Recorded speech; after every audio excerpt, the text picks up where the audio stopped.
그런데 이것은 모세만의 이야기는 아닙니다. 오늘 우리의 이야기입니다. 하나님의 뜻대로 결단도 했고 순종도 했는데 오히려 더 힘들어지는 자리를 우리도 경험을 합니다. 오늘 말씀은 바로 그 자리에 있는 우리들에게 주시는 말씀입니다. 순종 후에 더 무거운 짐이 찾아올 때 우리는 어떻게 서야 합니까? 그 첫 번째 도전의 말씀을 함께 우리가 살펴보겠습니다. 첫째, 순종이 바로 결과를 만들지 못할 때가 있습니다. 1절을 보시면 그 후에 모세와 아론이 바로에게 가서 이르되 이스라엘의 하나님 여호와께서 이렇게 말씀하시기를 내 백성을 보내라. 그러면 그들이 광야에서 내 앞에 절기를 지킬 것이니라 하셨나이다. 여기서 그 후에는 모세가 하나님의 부르심을 받고 이스라엘 백성 앞에서 이정을 행하고 백성들이 하나님을 믿고 머리 숙여 경배한 바로 그 이유를 말씀합니다. 다시 말해 순종의 준비가 다 끝난 그런 시점이었습니다. 이제 하나님의 일이 시작될 것 같습니다. 그래서 모세와 아론이 바로에게 나아가서 하나님께서 내 백성을 보내 그들이 광야에서 절기를 지키게 하라는 말씀을 담대하게 가서 그들은 전하죠. 절기는 노동을 쉬고 온종일 구별하여 하나님만을 예배하는 축제의 날입니다. 지금까지 이스라엘 백성들은 노예 상태에 있었기 때문에 하루 전체를 날을 특정한 날을 정해서 하나님께 예배드리지 못했습니다. 그러나 이제 하나님은 이스라엘 민족이 애굽의 모든 노역을 멈추고 오직 하나님만을 예배하는 날을 주시겠다고 지금 말씀하고 계십니다. 하나님께서 이스라엘을 애굽에서 건져내시는 이유는 단지 고통에서의 해방이 아닙니다. 예배의 회복이었습니다. 하나님은 그들을 노예에서 꺼내어 자유로운 예배자로 세우시기 위해 하나님 그들을 부르셨습니다. 하나님을 예배하는 백성으로 살게 하시기 위함이었습니다. 하나님께서 우리를 구원하신 이유도 같습니다.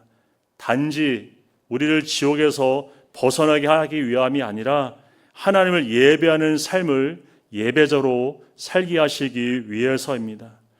구원은 단지 목적지가 바뀌는 것이 아닙니다.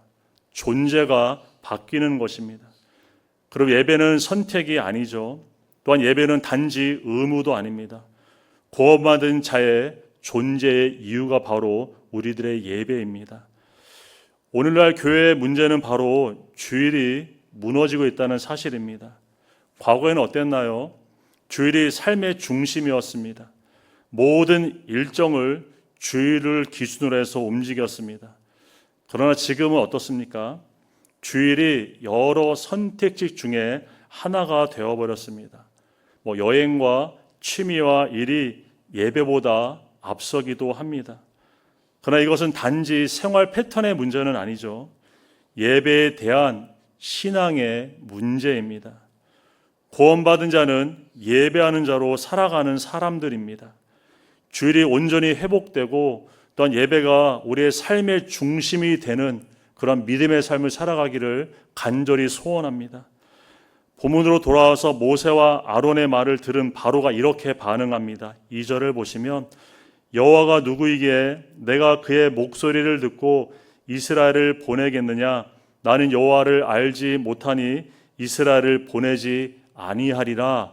바로가 반응하죠. 바로는 단호하게 거절했습니다. 애굽에는 수많은 신들이 있었지만 여호와라는 이름을 들어본 적이 그는 없었기 때문입니다. 모세와 아론은 하나님의 말씀에 순종을 했죠. 그러나 그 결과는 어떻습니까? 아무 일도 일어나지 않았습니다. 오히려 거절을 당했습니다.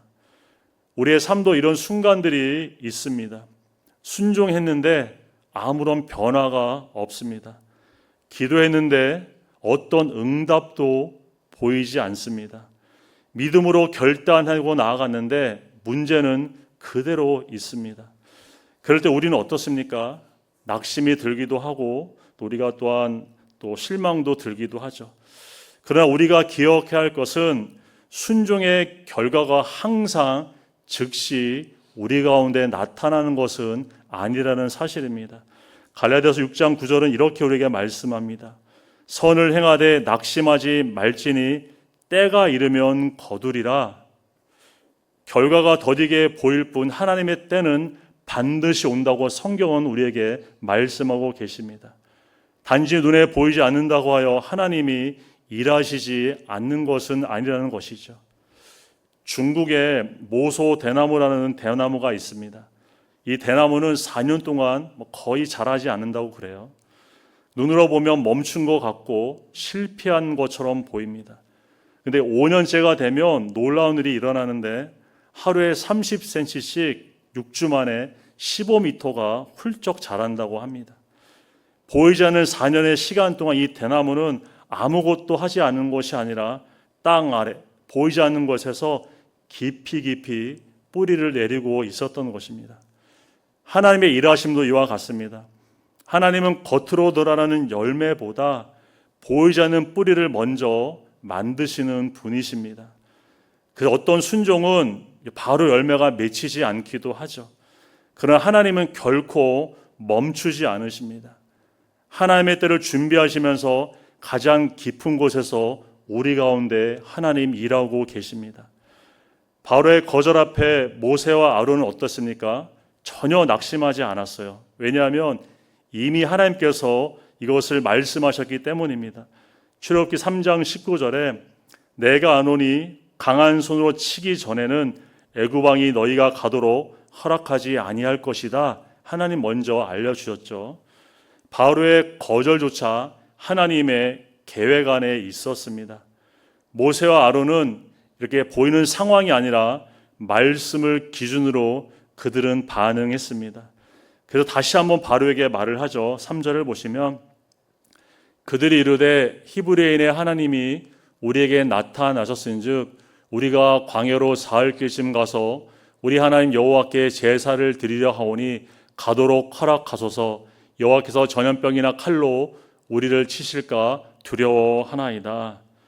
모세와 아론은 예배는 선택의 문제가 아니라 생사의 문제라고 분명히 전했습니다. 그러나 어떻습니까? 이번에도 바로는 그들의 말을 무시합니다. 순종한다고 해서 사람들이 바로 반응하는 것은 아님을 잘 우리에게 보여주고 있습니다. 근데 중요한 것은 사람의 반응이 아니라 하나님의 계획이 그 안에서 이루어지고 있다는 사실입니다. 순종의 가치는 보이는 결과 있는 것이 아니라 하나님의 뜻 안에 서 있는다는 데 있습니다. 하나님의 계획은 언제나 정확한 때에 반드시 하나님의 시간 가운데 이루어집니다. 그래서 물이 열리지 않는다고 해서 우리가 뒤로 물러날 이유가 없습니다. 결과가 미약하다고 해서 우리는 또한 낙심하지 말아야 합니다. 순종한 우리의 모든 삶 속에서 하나님은 지금도 일하고 계십니다. 우리의 순종을 통해 자신의 뜻을 이루어 가시는 그 하나님을 일하심을 우리가 믿음으로 바라보며 계속해서 순종하는 삶을 우리 모두가 힘쓰며 살아가는 저와 여러분 되기를 주님의 이름으로 축복합니다.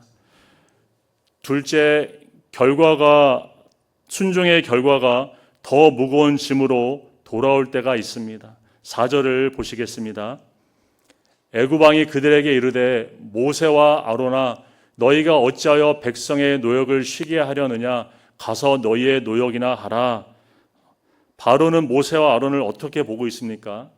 하나님의 뜻을 전하는 사람이 아니라 백성의 일을 방해하는 사람으로 바로는 보았습니다. 5절에도 이렇게 말하죠. 너희가 그들의 노역을 쉬게 하는도다. 방해꾼 취급을 합니다. 무슨 말입니까? 예배를 회복시키는 일을 게으르게 만든 일로 지금 바로는 왜곡하고 있습니다. 이것이 바로 세상의 시선입니다. 하나님의 일을 할 때 세상은 그것을 전혀 이해하지 못합니다. 오히려 방해로 보고 비효율로 보고 쓸데없는 일로 여깁니다. 그런데 문제는 여기서 끝나지 않죠. 바로는 말로만 그렇게 책망하지 않습니다. 실제로 고통을 더합니다. 6절과 7절을 보면 바로가 감독들과 기록원들에게 명령을 해서 이스라엘 백성에게 다시는 벽돌을 만드는 데 쓰이는 집을 주지 말고 그들이 가서 스스로 집을 줍게 하라, 그렇게 명령을 하죠. 근데 8절에 보면 벽돌의 수를 또한 줄이지 말라고 말합니다. 짐은 더 무거워졌는데 요구는 그대로였습니다. 이것이 순종 이후에 우리가 경험할 수 있는 우리의 현실입니다. 순종했는데 삶이 더 편해지지 않습니다. 오히려 더 힘들어집니다. 더 압박이 찾아오고 더 어려움이 생깁니다. 왜 이런 일이 우리에게 일어나는 것일까요? 바로는 단순한 왕이 아니었습니다. 하나님의 백성을 붙잡고 있는 세상 권세의 상징이었습니다. 하나님의 역사가 일어나는 곳에 사단의 저항도 강하게 일어납니다. 우리가 하나님의 일을 가까이 하면 어떻습니까? 갑자기 생각지도 않은 방해들이 우리 삶 가운데 생깁니다. 우리가 가까이 있는 가족들도 반대를 하기도 하죠. 꼭 그렇게까지 해야겠어. 왜 당신만 유별나게 그러냐면서 가까운 가족들이 우리의 주님의 일들을 이해하지 못합니다. 예수님의 공생에도 마찬가지였죠. 가족들이 오히려 예수님을 방해했습니다. 가장 가까운 이들이 그분의 사역을 보면서 미친 사람으로 주님을 그렇게 바라보았습니다. 또 어떤 때는 환경이 막히죠. 우리가 하나님의 뜻을 순종하려고 할 때 사방이 막히는 경험을 하기도 합니다. 사도행전에 보면 바울이 복음을 전하는 곳마다 유대인들의 그의 사역을 집요하게 방해를 했습니다. 사람들을 선동하기도 하고 거짓 소문을 퍼뜨리고 심지어 바울을 죽이려고 그들은 방해했습니다. 하나님의 일을 할 때 방해가 있는 것은 비정상적인 것이 아니라 영적으로는 매우 정상적인 일입니다. 그럼 우리는 방해가 있다고 해서 결코 주의 일을 멈추지 않기를 바랍니다. 오히려 우리는 이 방해를 다르게 바라볼 수 있어야 합니다. 왜 이렇게 일이 꼬이는 것일까? 이렇게 해석하는 것이 아니라 내가 지금 하나님의 일을 하고 있구나. 지금 하나님께서 가까이 나와 함께하고 계시구나. 우리 이렇게 믿음으로 해석할 수 있어야 합니다. 그렇다면 왜 바로는 백성들의 노동을 더 무겁게 했습니까? 9절을 보시겠습니다. 그 사람들이 노동을 무겁게 함으로 수고롭게 하여 그들로 거짓말을 듣지 않게 하라. 바로는 백성들을 더 힘들게 해서 모세와 아론의 말을 들을 여유조차 없게 하겠다는 것이었습니다. 그리고 하나님의 말씀을 거짓말로 규정해 버리죠. 이렇게 바로의 전략은 곧 사단의 전략입니다. 사단은 우리의 삶을 더 무겁게 만듭니다. 더 바쁘게 만들고 더 여유 없게 만듭니다. 그 결국 하나님의 말씀을 들은 시간을 우리에게서 빼앗아가 버립니다. 사단이 이것을 너무나 잘 알고 있습니다. 사람이 하나님의 말씀을 듣게 되면 반드시 하나님께 돌아간다는 사실을 그도 너무나 잘 알고 있습니다. 그 사단은 끊임없이 우리의 삶 가운데 더 많은 무거운 짐을 만들려고 역사를 합니다. 우리의 삶을 한번 돌아보기를 원합니다. 왜 우리가 이렇게 바쁘게 살아갑니까? 왜 이렇게 여유가 없이 우리는 살아가는 것일까요? 혹시 나도 모르는 사이에 말씀에서 멀어지게 하는 사단의 공격 앞에 우리가 무방비한 상태로 살고 있지는 않은지 나의 바쁨과 나의 분주함을 다시 한번 돌아볼 수 있기를 바랍니다. 사실 바쁨 자체는 문제는 아니죠. 근데 그 바쁨이 하나님과의 관계를 막고 있다면 그것은 분명 건강한 신앙의 모습은 아닐 것입니다. 그럼 우리는 바쁠수록 더 말씀 앞에 서기를 바랍니다. 힘들수록 더 예배 자리를 찾기를 바랍니다. 짐이 더 무거울수록 더 기도 자리로 나아갈 수 있기를 바랍니다. 환경이 우리를 지배하도록 허용하지 마시기 바랍니다. 상황이 우리의 신앙을 결정하도록 결코 허용하지 않기를 바랍니다. 짐이 무거울수록 우리는 말씀을 내려놓지 않기를 바랍니다. 말씀을 놓지 않은 삶이 그 삶이 결국 우리를 살리고 어떤 공동체를 살리는 줄 믿습니다. 어떤 형편 속에서도 하나님의 말씀을 굳게 붙들고 살아가는 저와 여러분의 믿음에 적용이 있기를 주님의 이름으로 축복합니다. 셋째, 순종 후에 더 무거운 짐은 공동체와 지도자 사이의 불화를 일으킬 때가 있습니다. 순종의 길에서 찾아오는 또 하나의 시험이 있었습니다. 그것은 외부의 고난이 아니라 관계의 깨어짐이었습니다. 더 무거운 노역으로 인해서 이스라엘 백성들이 벽돌의 수요를 채우지 못하죠. 그러자 애굽의 감독들이 이스라엘의 기록원들을 때리며 학대합니다. 그래서 기록원들이 참지 못하고 바로에게 나가서 호소를 하죠. 그러나 바로가 어떻게 합니까? 그들의 호소를 전혀 들어주지 않아요. 오히려 이렇게 말합니다. 17절에 너희가 게으르다 게으르다 그러면 너희가 이르기를 우리가 가서 여호와께 제사를 드리자 하는도다. 바로에게 간곡히 호소했지만 상황은 전혀 나아지지 않았습니다. 이스라엘 백성들은 어떻게 됐죠? 더 깊은 공경에 빠졌음을 그들은 괴로워했습니다. 그렇게 괴로워하면서 밖을 나가는데 길에서 누구를 만나죠? 모세와 아론을 딱 만나게 됩니다. 그들에게 말을 합니다. 21절을 보시면 그들에게 이르되 너희가 우리를 바로의 눈과 그의 신하의 눈이 미운 것이 되게 하고 그들의 손에 칼을 주어 우리를 죽이게 하는도다. 여호와는 너희를 살피시고 판단하시기를 원하노라. 지금 백성들은 자신이 당하고 있는 모든 고통과 고난을 모세와 아론의 책임으로 돌리고 있습니다. 더 나아가서 하나님께서 그들을 벌하시길 바란다고 그들은 그렇게 말하고 있죠. 무엇을 보여주고 있습니까? 고난이 깊어질 때 공동체는 흔들릴 수 있다는 사실입니다. 그런데 중요한 사실이 있습니다. 문제는 고난 자체에 있는 것이 아니라 고난 속에서 하나님의 뜻을 보지 못한다는 데 있습니다.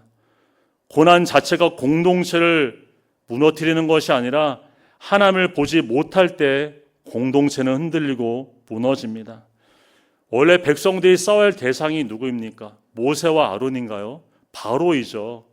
바로가 그들의 싸워야 할 대상입니다. 그러나 백성들의 분노는 그 방향이 잘못되었습니다. 자기들을 위해 순종하는 지도자들을 그들의 분노가 향했습니다. 근데 성경이 이런 모습이 반복해서 보여주고 있어요. 나중에 출애굽한 이스라엘 백성들이 광야에서 물이 없고 먹을 것이 부족하자 어떻게 합니까? 또 모세와 아론을 원망합니다. 문제는 환경이었지만 그들은 사람을 향했고 그들의 분노를 사람에게 터뜨렸습니다. 사무엘상 30장에 보면 시글락 성이 불타고 가족들이 사로잡혀 갈 때 백성들이 누구를 향해 돌을 던지려고 하냐면 다윗을 향해 그들은 분노하려고 했습니다. 문제는 외부에 있었는데 분노는 그들의 지도자를 향해 있었습니다. 이것이 우리의 연약한 모습입니다. 상황이 힘들어지면 하나님을 바라보기보다 사람을 바라보고 사람에게서 이유를 찾으려고 합니다. 그래서 관계가 무너지고 공동체에 금이 가기 시작합니다. 고난 속에서 우리의 선택, 비난이 아니라 기도이길 바랍니다. 원망이 아니라 믿음이길 바랍니다. 그리고 분열이 아니라 공동체를 세워가는 길이 되기를 바랍니다. 그렇다면 모세는 어떻게 반응했습니까? 백성들의 비난을 듣고 같이 비난을 했습니까? 모세는 하나님께 돌아갔습니다. 22절을 함께 보시겠습니다. 모세가 여호와께 돌아와서 아뢰되 주여 어찌하여 이 백성이 학대를 당하게 하셨나이까? 어찌하여 나를 보내셨나이까? 이렇게 하나님께 나아가 말하고 있죠. 지금 모세의 모습을 보면 낙심하고 있습니다. 그리고 혼란스러워합니다. 왜 그렇습니까? 모세는 바로의 거절은 이미 알고 있었습니다. 그런데 이처럼 백성들이 더 큰 고통과 더 무거운 짐을 당하게 될 줄은 모세는 전혀 예상하지 못했습니다. 하나님의 계획을 부분적으로는 알았지만 전체는 알지 못했습니다. 그래서 모세가 하나님께 묻죠. 왜 이런 일이 일어났습니까? 왜 나를 보내셔서 백성들에게 고통을 더하게 하셨습니까? 모세가 하나님께 물었습니다. 백성은 사람을 향했지만 근데 모세는 하나님을 향했습니다. 이것이 백성과 모세의 믿음의 차이였죠. 23절에서 모세는 이렇게 말합니다. 내가 바로에게 들어가서 주의 이름으로 말한 후로부터 그가 이 백성을 학대하여 주께서도 주의 백성을 구원하지 아니하시나이까. 이 모습은 우리에게 무엇을 보여줍니까? 믿음의 사람도 이해되지 않은 상황 앞에서 하나님께 질문할 수 있음을 보게 됩니다. 그런데 중요한 것은 여기 있습니다. 모세가 그 의문 앞에 사람을 찾아가지 않았다는 사실이에요. 백성들에게 일일이 변명하려고 하지도 않았습니다. 하나님께 돌아갔습니다. 우리도 이런 순간을 경험할 때가 있습니다. 순종했는데 더 힘들어지고, 기도했는데 상황은 더 악화되고, 왜 이런 일이 일어났는지 이해가 되지 않을 때, 그때 우리는 어디를 향해 가고 있습니까? 혹시 사람입니까? 아니면 모세처럼 하나님께 돌아가고 있습니까? 우리는 백성처럼 원망의 자리로 나갑니까? 아니면 모세처럼 기도의 자리로 나아가고 있습니까? 모세는 백성들의 고통을 보며 순간 자신의 사명 앞에 흔들렸습니다. 백성들 위한 일이 그들에게 더 힘들게 하는 것을 보고 그는 정말 괴로워했습니다. 그러나 그는 사명의 자리를 포기하지 않았습니다. 낙심했지만 하나님을 향했습니다. 그리고 하나님께 자신의 사정을 그는 정직하게 아뢰었습니다. 순종에 이르러서 찾아오는 고난의 시간은 우리의 믿음을 시험하는 시간이기도 하지만 동시에 하나님을 더 깊이 만나는 연단의 시간이기도 합니다. 순종에 오는 고난은 결코 하나님이 우리를 외면하시는 시간이 아닙니다. 하나님이 우리 가운데 깊이 일하시고 계시는 하나님의 시간입니다. 그럼 우리는 이해되지 않는다고 해서 순종을 멈추지 않기를 바랍니다. 힘들다고 해서 돌아오지 않기를 바랍니다. 결과가 보이지 않는다고 해서 그 길을, 사명의 길을 내려놓지 않기를 바랍니다. 그럴 때일수록 우리는 사람 앞이 아니라 하나님께로 돌아가는 기도하시는 저와 여러분 되기를 간절히 소원합니다. 순종 후에도 더 무거운 짐이 우리에게 찾아올 수 있습니다.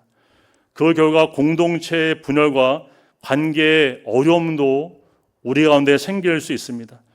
그러나 그 짐은 우리의 실패의 증거가 아닙니다. 하나님의 더 큰 일을 위한 하나님의 과정입니다. 하나님은 순종하는 자를 실패로 결코 끝나게 하지 않으십니다. 하나님은 순종하는 자를 통해서 자신의 일을 반드시 이루어 가십니다.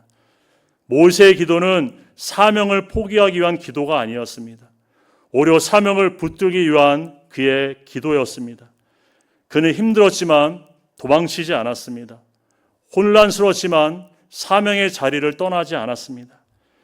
힘들 때 우리의 기도는 어떤가요? 내려놓기를 위한 기도입니까? 아니면 붙들기 위한 기도입니까? 우리는 연약하기 때문에 때로는 흔들리기도 하고 때로는 낙심도 찾아옵니다. 그러나 하나님의 사명과 순종을 나의 감정과 상황으로 우리는 결정하지 않기를 바랍니다. 시작하신 분이 하나님이시라면 끝나게 하시는 분도 하나님이심을 우리는 믿음으로 바라볼 수 있기를 원합니다. 하나님이 시작하신 일 반드시 하나님이 이루십니다. 빌립보서 1장 6절은 이렇게 우리에게 말씀합니다. 우리 다시 함께 고백해 볼까요? 너희 안에서 착한 일을 시작하신 이가 그리스도 예수의 날까지 이루실 줄을 우리가 확신하노라. 하나님은 시작하신 일을 절대 중단하지 않으시는 하나님이십니다. 반드시 이루시는 분이십니다. 어떤 상황 속에서도 우리가 사람 앞이 아니라 하나님을 향해 돌아가기를 원합니다. 하나님과 독대하여 하나님의 인도하심을 받는 저와 여러분 되기를 바랍니다. 사명의 자리를 지키고 하나님께 나아가며 끝까지 순종의 길을 걸어가는 저와 여러분의 믿음의 여정 되기를 주님의 이름으로 축복합니다. 순종의 길은 항상 쉽지 않습니다. 순종했는데 아무 일도 일어나지 않을 수 있습니다. 순종했는데 더 무거운 짐이 우리 앞에 올 수 있습니다. 순종했는데 사람과의 관계가 더 어려워질 수도 있습니다. 그러나 우리가 잊지 말아야 할 중요한 사실은 순종 후에 오는 고난은 결코 실패가 아니라 하나님이 일하시는 과정이라는 사실입니다. 오늘 말씀 우리에게 세 가지를 선언합니다. 결과가 없어도 순종을 멈추지 마십시오. 짐이 무거워도 말씀을 놓지 마십시오. 관계가 깨어질 때 하나님께 돌아가십시오. 순종에 더 무거운 짐이 찾아올 때 우리는 결코 포기하지 않기를 바랍니다. 흔들릴 수는 있고 또 어려움이 찾아올 수 있지만 우리는 그 순종의 자리, 사명의 자리, 봉사의 자리를 결코 떠나지 않기를 바랍니다. 시작하신 분이 하나님이시라면 끝까지 이루시는 분도 하나님이신 믿고 우리가 하나님을 믿고 우리에게 맡겨진 사명의 자리를 끝까지 잘 지킬 수 있기 바랍니다. 어떤 상황 속에서 말씀을 붙들고 기도의 자리를 지키며 사명의 자리, 순종의 자리를 끝까지 하나님 앞에 올려드리는 저와 여러분의 믿음의 삶이 되기를 주님의 이름으로 축원드립니다. 함께 기도하시겠습니다. 사랑과 은혜가 풍성하신 하나님, 우리를 부르시고 하나님의 거룩하신 일을 감당하는 사명자로 세워주심을 참으로 감사를 드립니다. 맡기신 사명에 순종하는 믿음의 삶이 되도록 주님 저희들을 인도하여 주시옵소서. 순종에 더 무거운 짐이 우리에게 찾아올 때 낙심하거나 포기하지 않게 하시고 순종 앞에 떠나지 않도록 저희들을 붙들어 주시옵소서. 어떤 상황 속에서도 말씀을 굳게 붙들게 하시고 말씀 중심의 삶을 살아가도록 하나님 저희들을 인도하여 주시옵소서. 어려운 관계 속에서 사람을 먼저 찾는 것이 아니라 하나님께 돌아가게 하여 주시고 하나님께 물으며 다시 순종으로 나아가는 믿음의 삶이 되도록 저희들을 하나님 함께하여 주시옵소서. 성령님의 인도하심과 충만하심으로 우리가 이 순종의 길을 끝까지 걸어가게 하시고 하나님의 뜻을 이루며 하나님께 영광 돌리는 우리의 복된 믿음의 삶이 되도록 하나님 은혜 가운데 인도하여 주시옵소서. 모든 것을 감사드리며 예수님의 이름으로 기도드립니다. 아멘.